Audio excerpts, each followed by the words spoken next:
Former Prime Minister Imran Khan has called upon the country's legal fraternity to start a movement for the protection of the fundamental rights of Pakistanis. In a message sent through his family from the Diyala prison, where he is being held illegally, Chairman Khan said, and quote, "It is the fiduciary duty of the judiciary and the lawyers to protect the constitution upon which rests the progress of our nation. Therefore, the legal fraternity must start and lead a movement for upholding the rights of the people of Pakistan, foremost their fundamental right to vote, to choose their leaders and to define their future themselves. Whom they choose as their leader is secondary, but they must be given their basic and fundamental right, enshrined in the constitution, to choose their representatives. Pakistan stands at the crossroads. It is a critical juncture where we are watching the steady destruction and dismantling of our justice system. We must therefore act immediately if we are to prevent its complete collapse.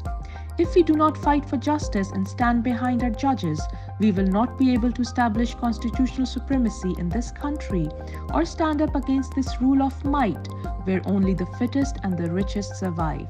Unquote. After abducting and torturing his party workers, Pakistan's fascist regime will now target former Prime Minister Imran Khan's family. According to journalist Shakir Awan, the regime plans to arrest and jail Mr. Khan's sisters, who have already been the subject of political victimization through fake cases. Besides his sisters, the regime has abducted Chairman Khan's nephew, Barrister Hassan Niazi, who may be tried in an illegal military court. Chairman Khan's wife, Bushra Imran, has had dozens of fake cases filed against her, which she has been fighting by seeking justice in various courts.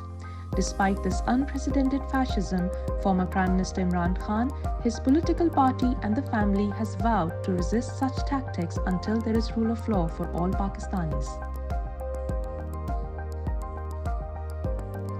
Pakistan and the IMF will start their negotiations for the next installment of $700 million this week, which is being termed as a real challenge for the country's interim setup, whose only mandate is to conduct free and fair elections.